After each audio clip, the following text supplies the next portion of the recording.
All right, and joining me today is recent PFL signee in the lightweight division, Anthony Showtime Pettis. So, Anthony, I want to start by talking about the fact you're obviously heading on to PFL. It's an exciting new time for you, but you're leaving behind an organization you were with for a really long time. So, I wanted to ask you to start.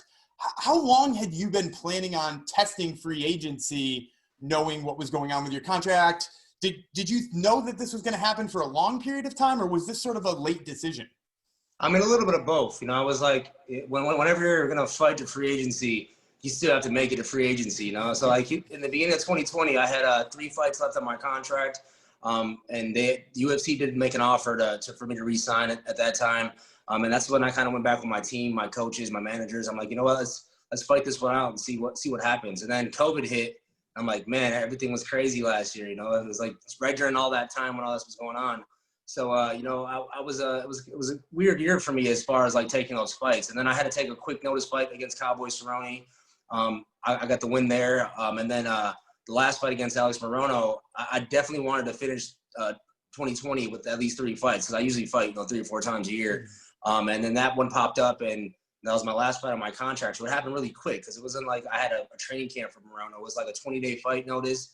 I knew it was my last fight on my contract, so a lot of emotions played into that, and there was no fans there, so I'm just like, man, it's a weird transition, but I think everything happens for a reason. Once I fought to free agency, the PFL, obviously made a deal that I couldn't refuse, as far as the way they approach things and they handle things as coming in as a partnership, and they asked me what I wanted in my career, where I wanted to be at. Things like that made me feel like it was more of a partnership deal than a contract to fight in another organization. Because when I went to free agency, I got a lot of offers. A lot of people wanted me to fight for them, and my objective is to become a champion, and the PFL is giving me a platform to do that in a year. Absolutely, and I'm curious too, because you said they pitched it. You love their style. You love what they were bringing. You love the idea that they're like a partner to you. It was really quick that you made that decision. They must have convinced you of that very fast. What was it about how fast that went that made you decide so quickly? Yeah, because we could have went to like a bidding war, and I could have went to other organizations and try to see figure out what was next. But I really wanted to start 2021, which was this all happened from December 19th to January 1st, pretty much, like 2 weeks, not even a week. So, I knew I wanted to start, 2021 with a goal in mind, an organization, a new home. And, when they made the offer that, the finances were right, the opportunities were right, I can become a face of this organization pretty much, and take this organization to become a household name and make people tune in that never seen before. So all of that kind of played into the decision, that happened that quick. That makes a lot of sense. Now, I'm curious too, because all of the media that's come out about you signing with PFL all says PFL lightweight, right? PFL lightweight. And obviously in the UFC, in other parts of your career, you fought at welterweight as well. You tested the waters there. You knocked out, Stephen Wonderboy Thompson at welterweight. How much is being stuck in a division, though, for a whole year, because obviously they have the season format, is a little bit of a deterrent to you? Now, you know what? Actually, for me, it's better because I know when the fights are. Because, a lot of the 170-pound fights, even the 145-pound fights, they happen on, like, short notice. An opportunity popped up, and you're like, all right, either I can cut this weight or I can't. Whereas this year, I know I'm going to have to fight 155 pounds for the whole year. And it's a season, So when I start in April, it's not done until December. So I'm going to be on for that whole season. And I know the fight dates. I know when the events are. I know when I got to cut weight. I know how heavy I can get and I can't get. It brings a lot more structure to my life, honestly. That's nice. Out of curiosity, do you know that kind of stuff ahead of time now? Obviously, the public doesn't have everybody's dates and who's scheduled when, but do you have a rough idea of when they expect to see you fight every single time? I have exact dates, so that's why it was amazing. I've started the year off with exact dates, and I know when I'm fighting. Awesome. So, and I'm curious too, because obviously you can see the rosters of the 155-pound division of the PFL. There's lots of exciting names there. Is there a name that excites you the most to get a chance to fight at 155? The champ, the guy who's won twice in a row. I think, he's definitely got. I watched some of his videos. I watched his skill set. I know the team he comes from out in Florida. He definitely has something going for him. And me coming over, the new big name, the fresh face. I have a lot of expectations, and I love that. I love when people are putting expectations on my performance. And I think I'm in a really good spot mentally to come in here and do what I need to do. Awesome.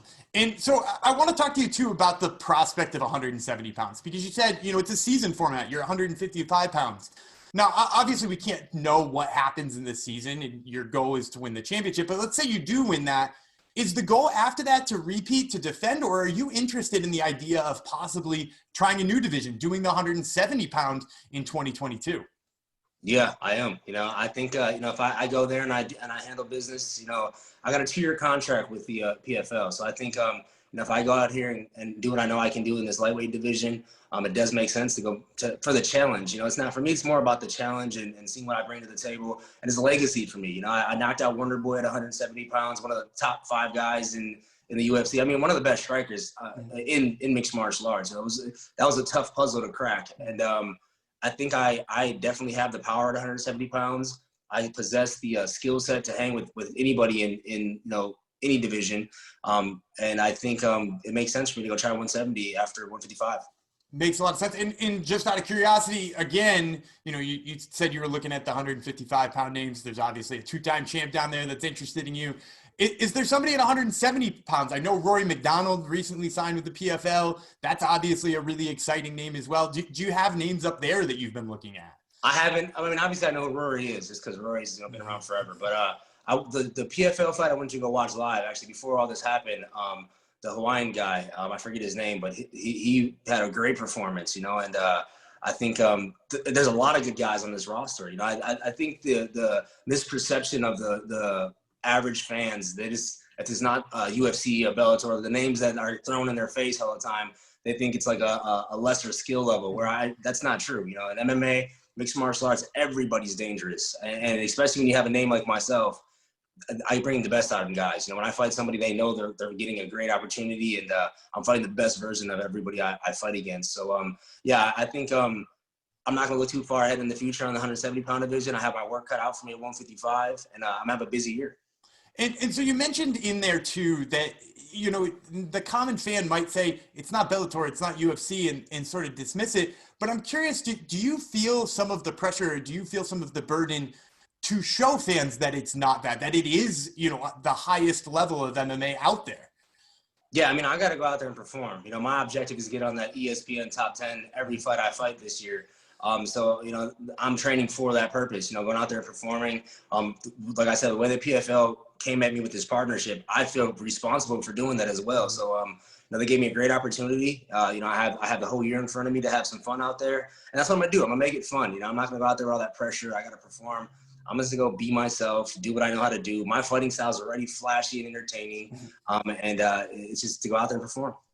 Absolutely. And you mentioned ESPN on there too. They obviously have that partnership. Did that play at all into part of your decision? The ability to be on TV, to be on the biggest stages in sports. Did that play into some of your decision to go to PFL?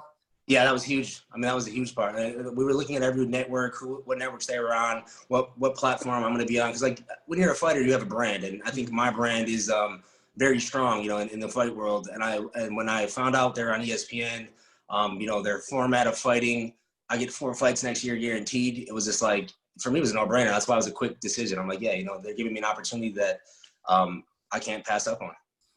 And I want to end here by talking about that format that you mentioned. Not just is it a season with a playoffs and a possible 2 fights in one night as you get to the playoffs, but also they prioritize finishes, and they prioritize early finishes.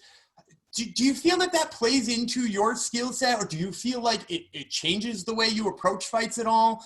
How do you feel like that changes you as a fighter, if at all?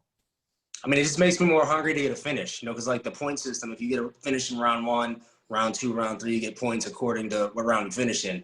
And then if you don't finish, you just get the normal amount of points. And based on them points is where your placement is in the finals or the playoffs.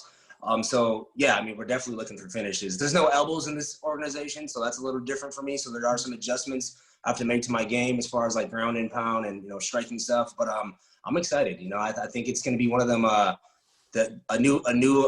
whole new world for me. Get out there, have these different pair of gloves on, feel a different canvas, a different shape, a whole different atmosphere. I'm excited to go out there and just have something new.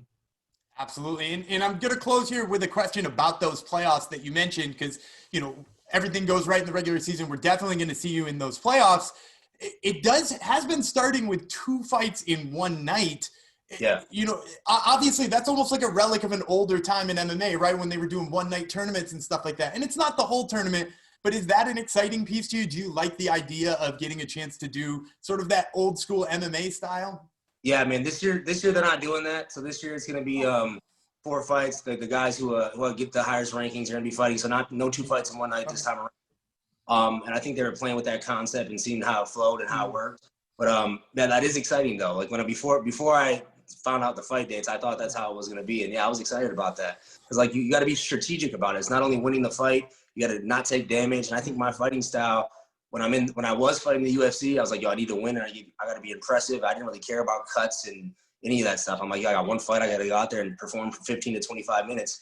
Whereas that format's like, hey, you got to be careful on how you approach these fights. You still have to win, but you better not have any injuries. You better not have any cuts because it's going to mess up you for the next fight. So yeah, it was definitely another entertaining part of, and that's what's fun about this. It's like they're not afraid to try things. They're not afraid to do stuff. And to bring that format in, that's like easier to follow. Because if you watch MMA right now, unless you have a specific fighter that you follow really hard, events are like all over the place. It's really hard to keep track who's fighting who, how do you become a champion, where's the title shot even make sense in there. So yeah, I think their format is a way to see who's the best in that division. And we're looking forward to seeing you in it. Once again, fans, this is Anthony Showtime Pettis, PFL lightweight. Anthony, thanks so much for the time, man. I really appreciate it. Appreciate it.